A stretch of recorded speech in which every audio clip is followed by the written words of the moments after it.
What's going on, everyone? It's Mike, it's John back again, and this is your match debrief from Tottenham 4, Everton 0. Before we start the video, John obviously has gone mini viral again because of his reaction. We're getting people tweeting us on Twitter and Facebook. The video yesterday got thousands of views, so obviously, as always, we want to, thank you massively. John made a comment yesterday that the channel is mine. That's not the case. The channel's ours with the Blue Boys. Me and John are a partnership, and it was difficult yesterday because I was as angry as John, and I still am, and I was angry about the Brighton game the week before, and I think the problem is over the years, I've gone through this Koeman transition where I was absolutely screaming, and I've gone through this transition of trying to almost stay level-headed, but it's so difficult. And yesterday, John's exactly the same. He tries to stay level-headed, and he absolutely lost it. And he's absolutely right to do so because, I'll say it as I saw it. We were shit, start to finish. We were awful. And I think sometimes I tried to take myself almost out of the situation yesterday because I'm frustrated with how poor we are and I can't see an answer. Whereas John reacted and he was angry, he was annoyed, and rightly so. So I just wanted to explain both reactions yesterday because we saw a few people in the comments. John got a lot of, plaudits and his passion come across loud and clear. And John's reaction yesterday, in my opinion, is probably what 90% of Evertonians are like. And I get it. And that's exactly how we should be because it was not good enough. But I just view it as a complete mess. I almost view it the other way. I almost view it that I'm not even angry at this point. It's almost like they disappoint me week in, week out. You know that term? I'm not angry. I'm just disappointed. That's where I am with Everton. And then they've pissed me off many times, but it's almost like I expect it. I expected a 4-1 or 4-0. I expected a kick-in. And how is it right that we're expecting to go to games and get a kick-in? And even when we lose 4-0, it was even worse than we actually predicted because the performance was a million times worse. So I just wanted to explain that. John, have you calmed down? The thing with me today, this is the first time I've thought about Everton today and spoke about Everton today because yesterday, I'd like to probably apologise for an overreaction, but on the flip side of it, some of the comments that I read, I spoke for a lot of Everton fans yesterday. And obviously, because we're in the situation we are, we're having the channel and stuff, we can express our feelings, whereas a lot of people probably have to just keep it in, and it's hard to keep it in. So it helped me yesterday to lose me shit, to be fair. I haven't really thought about it today, about the game. I haven't read any comments. I haven't listened to the manager's match reaction, his post-match press conference, because I find them hard to listen to, Michael. So if I did upset anyone, I apologise. Some of the comments that I did read, I didn't read them all. I do go through them quick normally. But there was a lot of comments from yesterday's video. And as Michael quite rightly says, 90% of them were seeing where I was coming from. And probably if they were on the platform that we were, they were saying they probably would have acted the same. There was a few people who had a pop at me.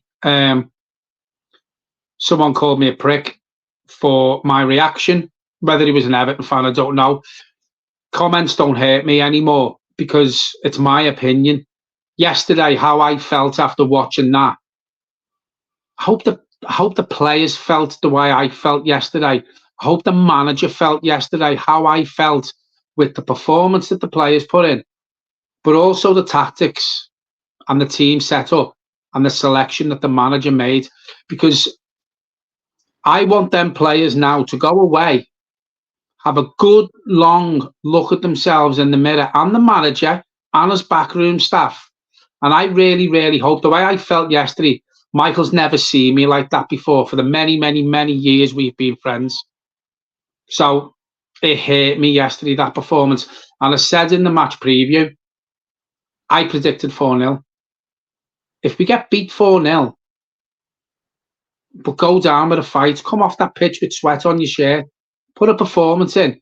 Come off absolutely shattered that you've put a shift in. I didn't see it. I didn't see it from anyone. So it made me feel like that. If it did upset anyone with the way I was acting, I sort of apologised, but it was my way of getting frustration out. I hope I never, ever, ever react like that again on here, because I hope we don't put a performance in like that again. We probably will.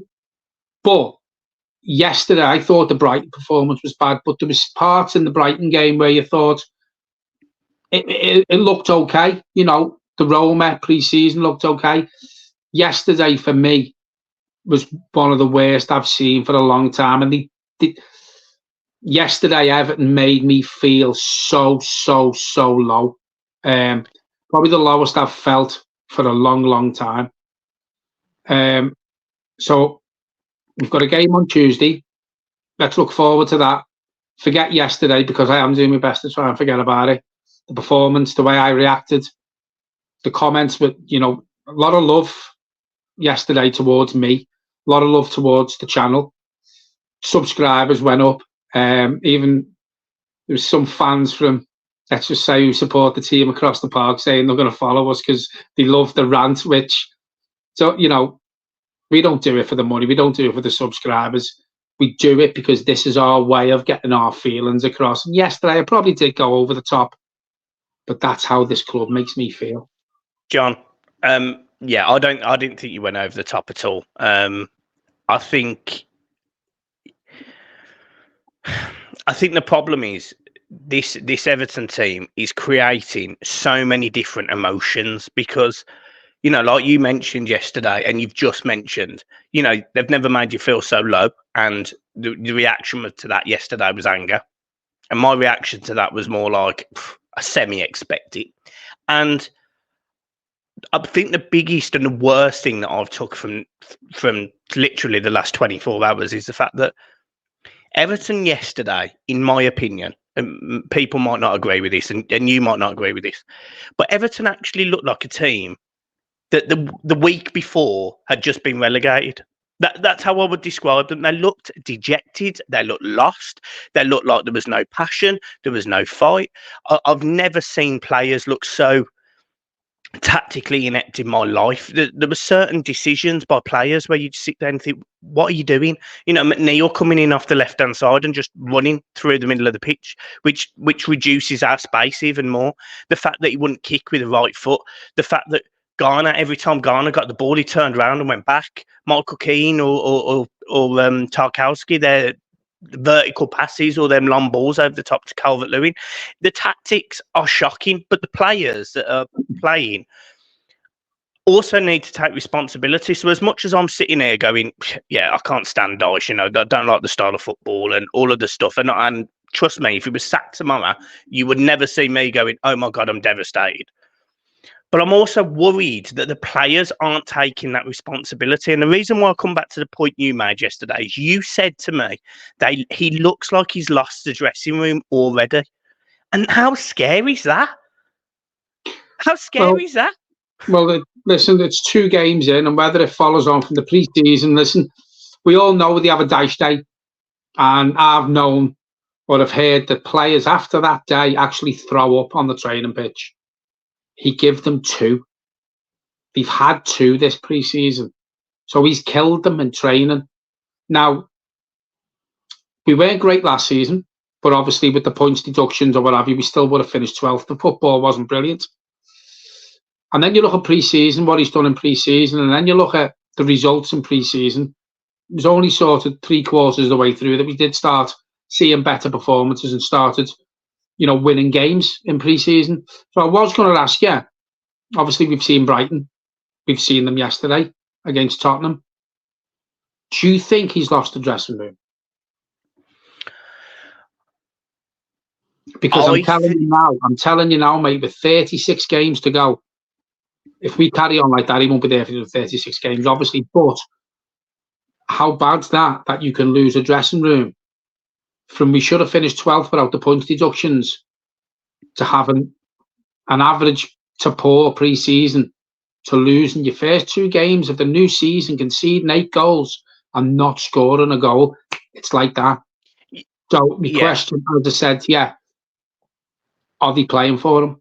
Yeah, I mean, it's a difficult one to answer because, again, like we've almost been the whole time with Dosh, I'm almost split on it. I actually think some players, and I would have still said the same last season, I bet some players aren't bothered because of the style of football they're having to play. I bet they don't like it. But the new players that he's brought in, the Jake O'Briens, the Lilliman and Dyes, the Jesper Lundströms, they're probably sitting there going, what have I signed up to here? You know, the Jake O'Brien, the fact that Michael Keane's starting in front of him. Every Everton fan knows how awful Michael Keane is as a Premier League centre half. We know that. We've seen it week in, week out. And by the way, I could actually argue that Michael Keane has been better than Tarkowski this season so far because I think he's been appalling this year so far. But when I sit there and I look at the players that he's brought in, I look at the tactics. Well, Calvert-Lewin's not on side because he's not signed a new deal. Pickford is probably on side because he's playing every week. He likes the Everton fans.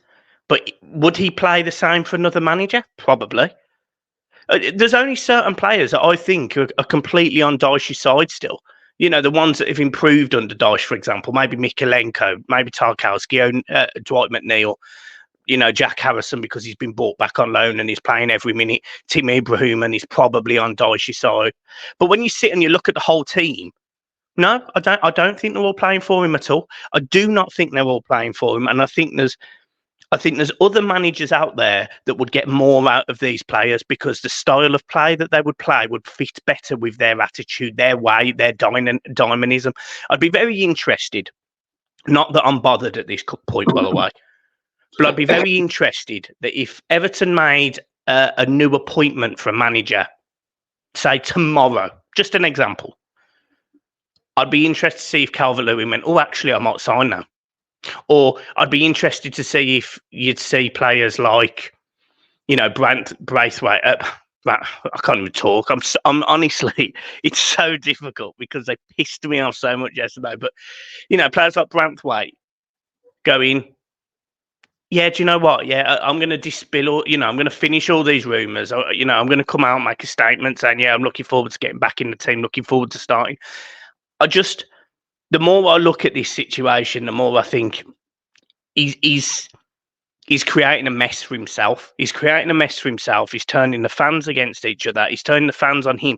And he did such a good job when he first come in to get us on side. You know, his first pre-match press conference before an Arsenal 1-0 win, he comes out and literally I listened to him and I felt comfortable. I felt confident. I felt like we were solid. I felt like every player was going to run themselves into the ground.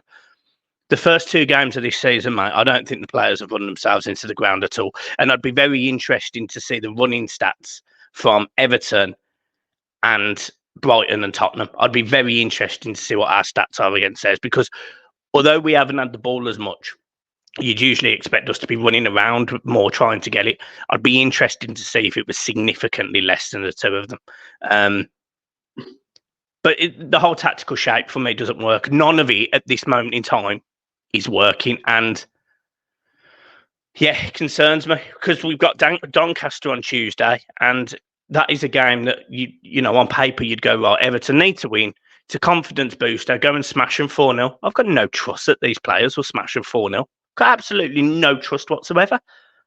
Everything you've just said there, you were answering the questions that were going through my head that I was actually going to bring up. You know, things like... We'll stop the video now. Thanks, everyone. Subscribe, like the video. No, because I have questions lined up in my head while I'm listening to talking to you, and that was my next question. You've already answered it before I'd asked you. Because this is now, it's like a chemistry between us now because we can both see it. So when you look at the Brighton game and you look at the Tottenham game yesterday, you nailed it before, a couple of minutes ago, when you said they're not running around, they look disinterested. Now, you watch teams in the last game or the last 2 games of a Premier League season when they've got nothing to play for. We always say They've got the flip-flops on already. They're thinking of the sea. They're thinking of the sand. 2 games into a new season, this is how these players are playing. And you're quite right with what you say. There is a handful of players there. You know, his tried and trusted that he had at Burnley, Michael Keane. Michael Keane probably thinks all his Christmases have come at once, that he's still getting a game in the Premier League. Dwight McNeil's probably the same. He can't use his right foot. I can't use my left foot. But if I'm playing football, I'll give it a go. He's so one-footed, as you quite rightly said yesterday. He won't use his. He won't even try. He won't even try. Now, if you're a professional footballer, Michael, you should be able to at least use your weaker foot to a standard that you can have a shot or even pass the ball or cut inside if you're playing on the left. He's got nothing, but he still plays them. You go back to O'Brien and you look at Ndai, still sitting on the fence over Lindstrom. I'm not going to sit here and say, well, we haven't seen enough of him. But they must be sitting there thinking, how was Michael Keane playing before me? We're still, these first 2 games of the season, how was Tarkowski playing before O'Brien?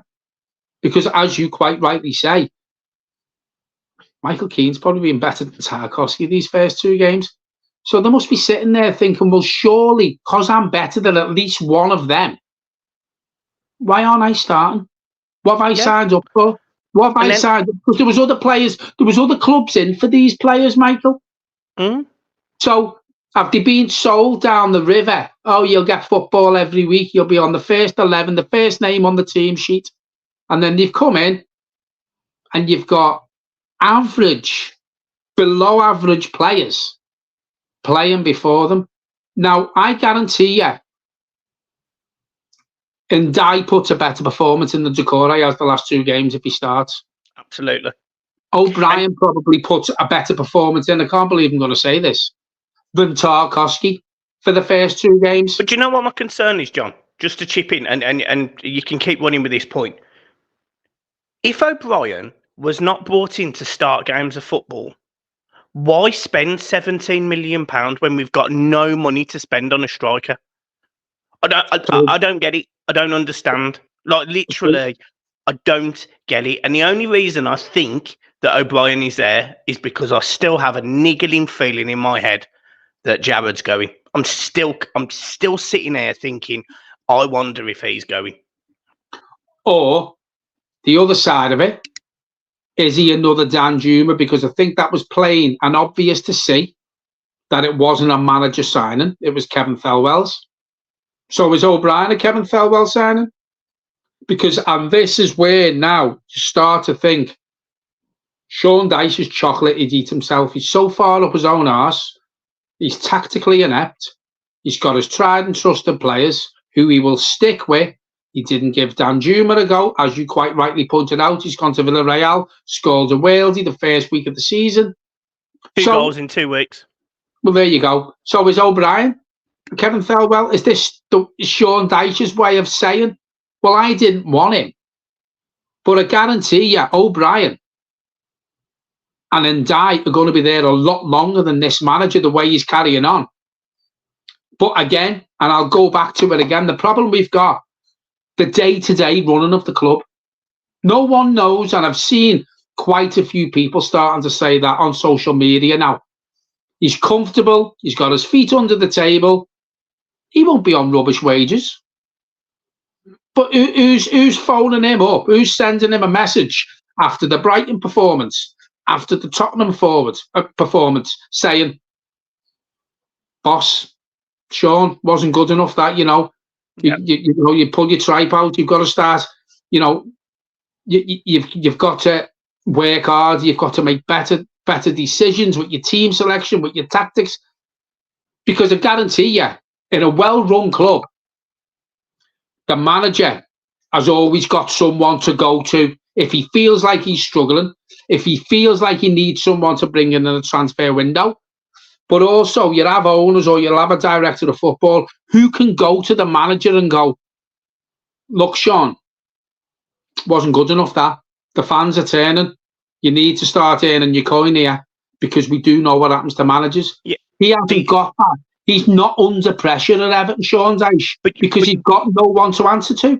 But and you'd say the same about players. Like, for example, the written rule used to be, if you've got a Premier League #1 goalkeeper, you have a decent #2 to put pressure on them to keep them performing. You know, it's exactly the same with a manager. You'd have a director of football or a CEO that basically says, that's not good enough, you need to pick it up. No one is looking at Sean with a microscope and going, is he performing?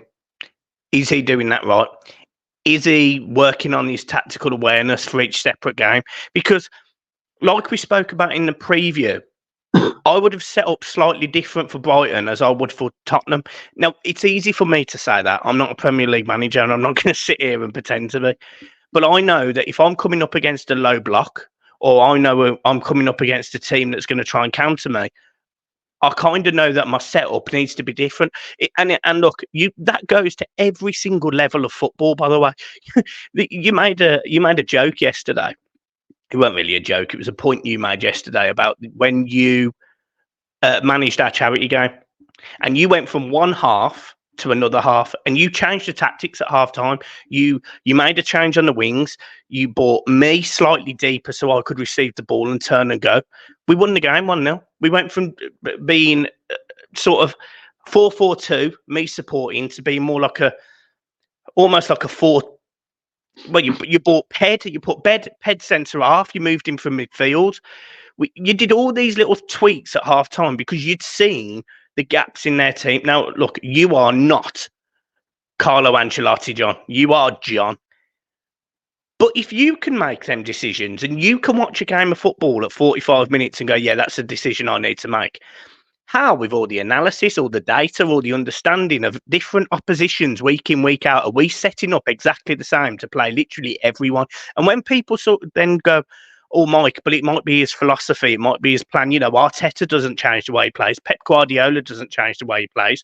No, they don't. But what they do is they make tweaks in their midfield. You know, one week they'll start Foden, the other week they'll start Grealish, they might start Bernardo Silva, they might start, you know, Saka might be slightly inverted rather than Havertz. Havertz might play off the left rather than being straight number 9. They've got these tactical decisions that they can make because the squad's bigger. I get that. We don't have that. But we do have players that can play in a different way. You know, we've got McNeil that can maybe play as a 10, which means Lilliman and Dye could go on the left, for example, and use his pace. Or Jesper Lindström could do the same. All we see is 4-5-1, Decore at the front of 2 holding midfielders, Harrison, McNeil, Calvert-Lewin up front. That's literally what we see. And then defensively, it's the same 4. And I'm telling you, and I feel so sorry for Dixon, because Dixon, I thought, put in a really good performance yesterday. Now, whether he's ready consistently for the Premier League, I'm not here to judge. I don't know. I don't see him in training. But what he did in that game, I would argue, was more defensively disciplined than I've seen from Ashley Young and Nathan Patterson in probably 12 months. It was one game. I get it. But he'll be dropped. He'll be dropped next week. If Ashley Young's fit or whenever he can come back, he'll be dropped. Now, how is that right? Because it's the old saying, there's certain managers out there, and we call them a one-trick pony. He's a one-trick pony. It doesn't matter what players he's got at his disposal, he will still play the same way. Now, as you quite rightly pointed out, Pep Guardiola sometimes doesn't change it, or he'll change it. Arsenal, same. See, but they've got the quality to do it. But the problem you've got, I'm not going to say we have quality, but we have better players sitting on the bench than the 11 that he's starting with, who are better, by the way. So if he plays them better players, then he can mix it up and he can play different way tactically. But because he's in this mindset of a one-trick pony, he sticks to the same 11. And he won't.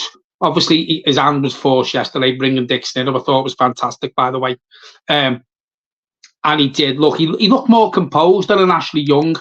You know, he fitted in quite well. Harrison Armstrong come on, as you quite rightly pointed out, forced the corner as soon as he come on. You can see it, and I can see it, that there is players sitting on that bench and within that squad of 25 or whatever he's got, who are capable of changing the game and a point to prove. And but giving him something to think about and go, well, do you know what? Maybe I need to stop being this one-trick pony, because we have got players there who could probably help me change the way I play. But he doesn't do it. He sticks with Decore, who's been poor for the last 5-6 games of last season. Hardly seen him in pre-season, which I've already pointed out, so I'm not going to go on about it. The last 2 weeks, you've got a defender, Tarkowski. You could take Keane or Tarkowski out and put O'Brien in, but he won't. So it's the one-trick pony. His hand was forced yesterday, because I guarantee you 1,000,000%, even though it's against Tottenham and you've got Son running against our right back, if Ashley Young doesn't get sent off, Dixon doesn't get a sniff yesterday. And still get beat. And we still get beat.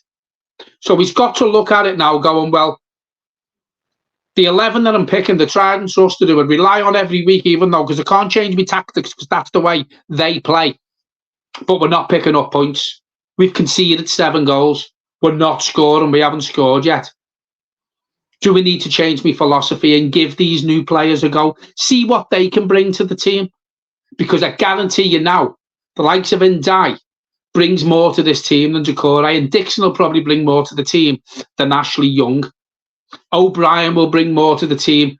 Take your pick, Tarkowski or Keane.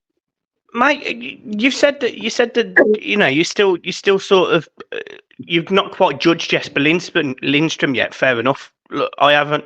But when he come on yesterday, the ball ricocheted to him. He gets a good shot off. Keeper makes a good save. I didn't see Jack Harrison doing any of that. I didn't see. I just, the frustration I have that is sort of built up in this team. I think the club, top to bottom, is a joke. And it's got to the point now where I don't think Dyche is helping. I give Dyche credit. And me and you both in the summer said he did really well last season, given the circumstances, 8 points deduction, all of that stuff. But we look a million miles away from what we did at the start of last season. Like last season, I don't think we won in our first 2 games last season. Fair enough. I heard a stat this morning. Everton didn't win in August last season. Yeah, so fine. So fine. We didn't win in August last season, so it's a similar start, and we finished fine last season, and we, touch wood, we'll finish fine this season. But the difference is, John, last season we were losing games 1-0. I think we went to Villa and lost 4-0. But I can almost live going to Tottenham and losing 4-0. I can go to Villa losing 4-0, because they are good teams, and occasionally they'll have a really good day and they'll rip you apart because we're nowhere near them. But it's the attitude that looks different, because last season, the only thing we couldn't do was put the ball in the net. Yeah. This season, we've had 1 shot on target in both games. It is appalling. The level difference is crazy. And yeah, I have no confidence. This is the same manager, by the way, that when he came into Everton Football Club, he drops Damari Gray, who was our most creative player. I think he was our top goal scorer at the time. And don't get me wrong, he got it right in the end. But Damari Gray would still arguably be Everton's best winger now. I'm struggling with him at the minute. I'm really struggling with him. I'm struggling with the club. I'm struggling with the takeover. I'm struggling with the fact that everything is just wrong. Everything is just wrong. And, the takeover is dragging on. We don't know what's going on. And yesterday, as you rightly did, you erupted yesterday, and I was sort of like, I was just blown apart. I literally could have sat there yesterday and just been silent, and that was my match reaction. What's going on, everyone? It's Mike, and just sat there like this. What's the point? What's the point? The club ain't bothered. The fans are doing everything they can, week in, week out, to get the boys on the, running themselves into the ground and all that stuff. Before the start of the season, you've got flags and all sorts. Then the away fans, every week it's a sellout. Every week there's 4-0 down. I could hear them singing "Spirit of the Blues" and stuff yesterday. And 4-0 down. How bad is it that we have people in the comments putting, I wish them 11 players had John's passion, right? Them 11 players should have 10 times that passion I had yesterday. because they're playing for Everton Football Club. They're wearing that blue shirt with the Everton crest on. They're on good money. And I know people have put in the comments, well, footballers, the majority of them aren't arsed these days. You're playing for Everton Football Club, and as I said yesterday, you know, if you don't want to be here and you're not arsed playing for Everton Football Club, then just go. Because I'm telling you now, there's millions and millions of kids out there. There's kids in the academy. There's kids in the under-18s, the under-21s, who will play week in, week out in front of the fan base that we've got, which is amazing, in that blue shirt, and come off that pitch with blood, sweat and tears all over their shirt. So if they don't want to do it and they don't want to be here, whether it's how long Dyche is here, I don't know how long's a piece of string. I don't see him going anywhere anytime soon while the club's in the mess it is. But you know, if you don't want to be here and repay the fans who turn up week in, week out, as you quite rightly point out, sell out. We had the whole Preston end, 5,000 fans at Preston or Coventry or whatever it was. Sold out yesterday, going all the way down to London. I was at Brighton last season. I was up at Newcastle last season. Sold out. These players and this manager don't know what it's like to represent our football club. So do you know, if you don't like it, do the manly thing. Just go. Just go and let someone take your shirt who will show and prove to us fans that they're made up to be at this football club, because I'm not seeing it from any of these prima donnas at the minute who are getting picked week in and week out to represent us. I'd play for nothing for Everton. I'd play for nothing. And I know you would. And there's millions of people who would. So if you don't like it, there's the door. You're not good enough for us. I think that's an absolutely incredible point, and I think we should end on that. We haven't done a tactical analysis of the game. There's no point. Spurs were better than us from minute 0 to minute 95. The goals were horrendous. The goals were horrendous. There's no point talking about it defensively. Tomorrow, it'll be match preview Everton against Doncaster. I will be there. So if anyone wants to come over and say hello, as always, come over and say hello. Me, John, our little boys. I think my dad's going as well. We'll all be there. So yeah, you know, come and say hello. And yeah, we move on. We move on. But it feels weird only 2 games in, John, and I don't know if you agree with this, but it almost feels like it can't get worse than this. How long have we said that? Yeah. Do you know what hurts, Michael? It's the rejection that all us Everton fans are feeling after 2 games. And, you know, we didn't win in August last season, but as you quite rightly pointed out, there was a fight. All we weren't doing is we weren't scoring goals. There's nothing now. 2 games in, I don't see any fight. I don't see any hunger. I don't see any agency in the players. I don't see any difference in the manager. That's what worries me, because I'm looking at it now. Ipswich are fighting, and I know it's only 2 games in. Ipswich are putting up a fight. They're putting in performances. Leicester are. Southampton are probably just a bit better than us. That's what worries me, because when you look at the league last season and you can look at it and you think, yeah, Everton are probably just a bit better than them 3 teams who come up. They're probably going to go blah, blah, blah, blah. I'm worried. This is the most I've been worried for the last couple of seasons. Now that don't see any fight, don't see any passion. We've got it on the stands. We've got it in, you know, we've got it on the seats, arses on seats. We've got it in the away end. I want to see it on the fucking pitch, mate. Because if you've not got it on the pitch, then you're not going to get it from the fans, are you? Eventually, no. You'll end up dejected, broken, and crying in your sleep. Right, let's leave it there. Make sure you hit the like and subscribe. Guys, you have been absolutely immense over the last 24 hours. So thank you for your support, your love.